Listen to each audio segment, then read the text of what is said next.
I'm thinking, it sounds really believable that I went to prison and hugged a bunch of really nice prisoners while a DJ Busy threw on some records and Richard Branson told me where I can score some free heroin.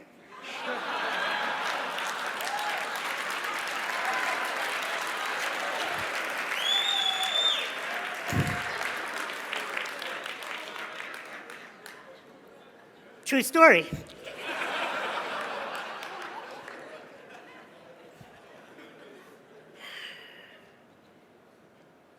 Lesson number 1. Never believe a prediction that doesn't empower you.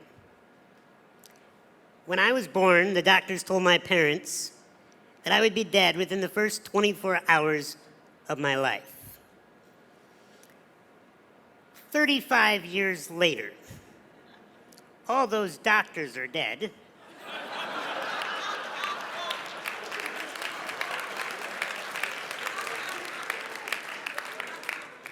And I am the only doctor that remains.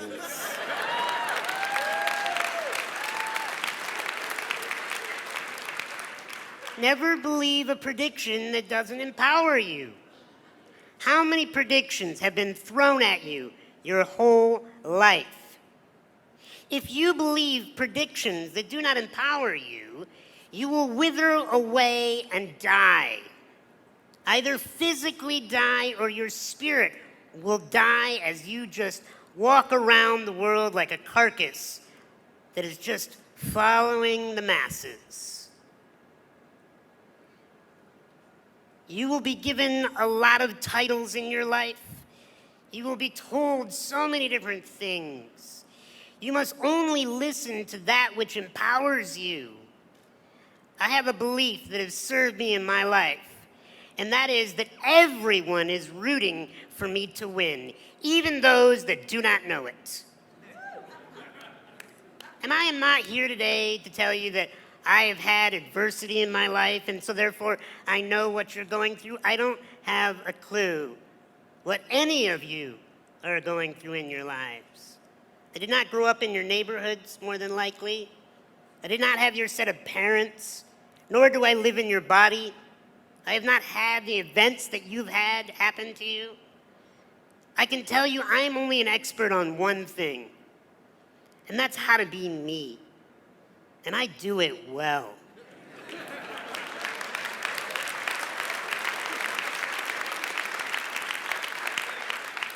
But it's not come easily. I've gone through things that I don't wish upon anyone in this room.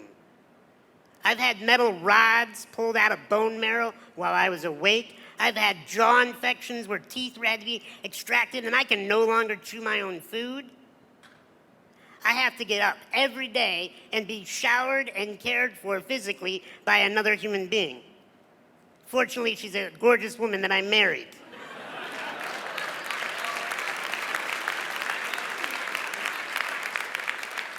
I get stared at everywhere I go, and the moment people meet me, if they don't know a thing about my resume, they automatically, just by the human nature, think to themselves, oh, it must be so difficult to be that man. If somebody pities me, they're wasting their time. Because I have chosen a life of strength. And I am here to help you choose a life of strength. But I'm going to tell you, we've talked about drugs here. You know what the worst drug to ever hit the human race is? Pity. The moment you feel sorry for another person, or the moment you feel sorry for yourself, you're hosed. You are totally, completely frozen in potential. We cannot pity ourselves. We cannot pity you.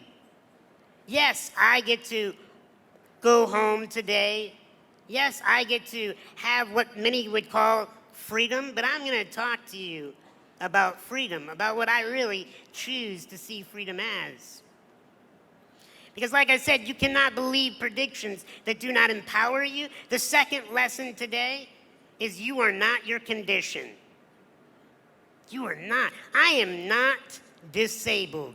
Sure, I'll take the handicap parking privileges.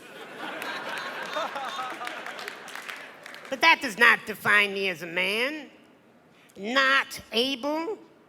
I've been looked at and treated my whole life as if I am not able. I have had to rise above and show people that the only disability is one's refusal to adapt. You have to adapt to whatever environment you're in, even if it's prison. And what does adaptation look like? I think it looks like celebration. Because when you meet people that are celebrating their life, you want to be around them. You want to learn from them. You want to do business with them. You want to hire them. Look, if you do not want to be seen as a prisoner or a convict when you get out of this, or even while you're in this, then it's an attitude. It is a belief in yourself that you bring value to the human race, no matter what your current condition, title, or stature is. Because if I believe that I'm disabled, I would wither up, I would be shy, I would be insecure, I would be afraid, I would act like I need your help. And the rest of humanity would be okay with that. But I choose something else. I choose to be strong. I choose to be a leader. I choose to have words to move this planet. I'll tell you why I was born. And I hope it inspires you to find out why you were born.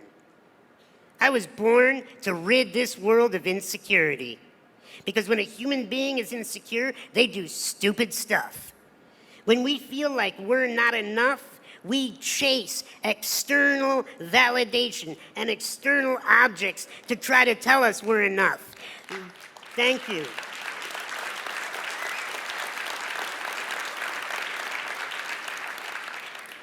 You are enough. I'll tell you, I made a pledge as a therapist to love all human beings no matter what they've done. Because deep down inside, I've found that every human being just wants to be loved. Even if they're tough, even if they're scary, even if they're vicious, you get them in the right position at the right time, they'll tell you the truth. They just want to be loved. You know who they want the love from the most? Not their moms, not their dads, not their wardens, none of these people. They want to be able to look in the mirror and love themselves. And if you can figure that out, then you're going somewhere.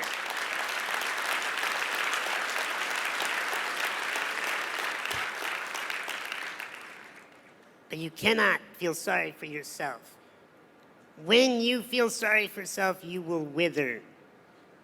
But there's a contradiction to feeling sorry for yourself. At the opposite extreme, it's what I call bullying yourself, beating yourself up, being your own enemy and telling yourself that all those predictions, those negative opinions, they're true, they're right, you're washed up failure, you're not going to amount to anything.